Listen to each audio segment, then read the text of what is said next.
مصطفى مصطفى منبع للصفا سيد الأنبياء مشعل في الوفاء كان في عطفه لليتامى دفاع. انتہائی قابل احترام معزز سامعین گرامی،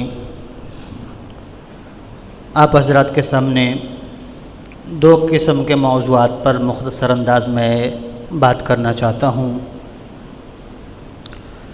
ابھی آئندہ دنوں میں 6 ستمبر اور 7 ستمبر کا دن آنے والا ہے۔ 6 ستمبر اور 7 ستمبر کا دن آنے والا ہے۔ یہ دونوں دن تاریخی اعتبار سے بہت اہمیت کے حامل ہیں۔ مسلمانوں کے لیے، اہل پاکستان کے لیے یہ دونوں تاریخ انتہائی اہمیت کی حامل ہیں۔ ہمارے ذہن میں ہونا چاہیے کہ 6 ستمبر کو کیا واقعہ رونما ہوا تھا اور 7 ستمبر کو کیا واقعہ رونما ہوا تھا۔ یہ ہمارے ذہنوں میں بھی ہونا چاہیے، ہماری نسلوں کے ذہنوں میں بھی ہونا چاہیے۔ ناقابل فراموش تاریخی دن ہے یہ دونوں۔ 6 ستمبر کو آپ کو معلوم ہے، 6 ستمبر 1965 کو 6 ستمبر 1965 کو ہمارے ازلی دشمن بھارت نے ہمارے ملک عزیز پر حملہ کیا تھا، اور پھر افواج پاکستان نے اور مسلمانان پاکستان نے غیرت مندی کا مظاہرہ کرتے ہوئے، جرأت اور بہادری کا مظاہرہ کرتے ہوئے ان کے حملے کو ناکام بنا دیا تھا۔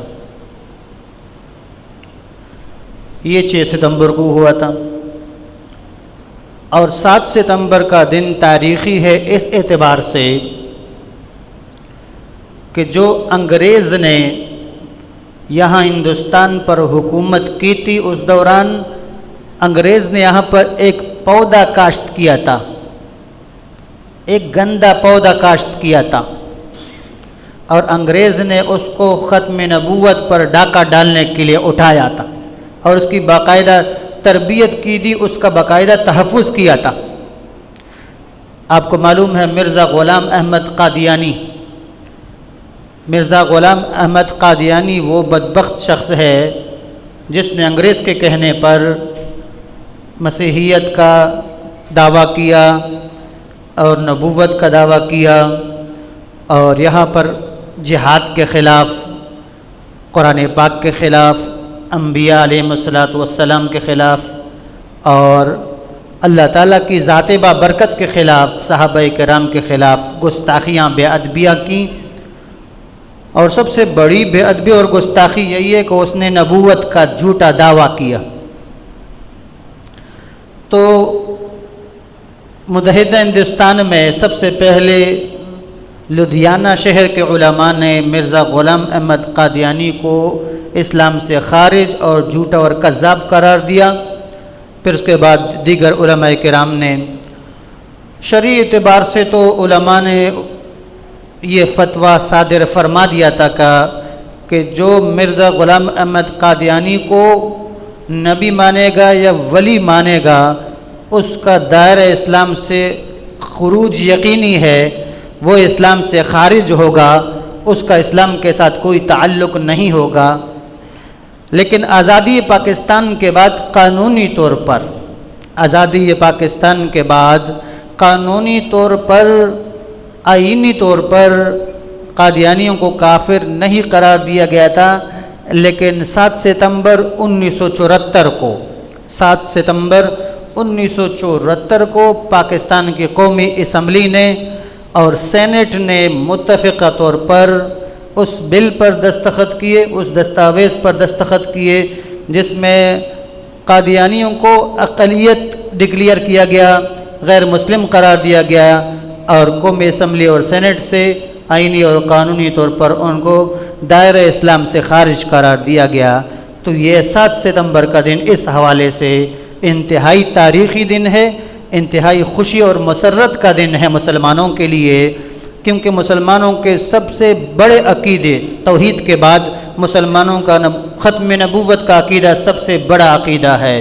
اس کے تحفظ کے لیے اور اس پہ ڈاکہ ڈالنے والوں کے خلاف آئینی قانونی کارروائی کی گئی، تو وہ شرعی اعتبار سے بھی دائرہ اسلام سے خارج اور آئینی اور قانونی اعتبار سے بھی ملک پاکستان کے آئین اور قانون کے مطابق بھی دائرہ اسلام سے خارج قرار دیے گئے اور ان کو ایک غیر مسلم اقلیت قرار دیا گیا۔ تو یہ دو دن جو ہے میں نے مختصراً آپ حضرات کے سامنے عرض کیا کہ 6 ستمبر کا دن اور 7 ستمبر کا دن یہ مسلمانوں کے لیے فتح کا دن ہے، یہ مسلمانوں کے لیے خوشی اور مسرت کا دن ہے۔ 6 ستمبر کو بھارت کے خلاف پاکستان نے 6 ستمبر 1965 کو بھارت کا حملہ ناکام بنایا، اور 7 ستمبر کو ایمان کے اوپر اور روحانی حملہ جو انگریز کے کہنے پر مرزا غلام احمد قادیانی ملعون نے کیا تھا، اس کو حکومتی سطح پر، سرکاری سطح پر، آئینی اور قانونی سطح پر علماء کرام کی جد و جہد سے اس کوشش کو، اس ڈاکے کو ناکام بنایا گیا۔ تو یہ دو فتح کے دن آنے والے ہیں۔ 6 ستمبر کا دن یوم دفاع ہے اور 7 ستمبر کا دن یوم دفاع ختم نبوت ہے۔ 6 ستمبر یوم دفاع پاکستان ہے اور 7 ستمبر یوم دفاع ختم نبوت ہے۔ تو یہ یاد رہنا چاہیے، ذہنوں میں رہنا چاہیے۔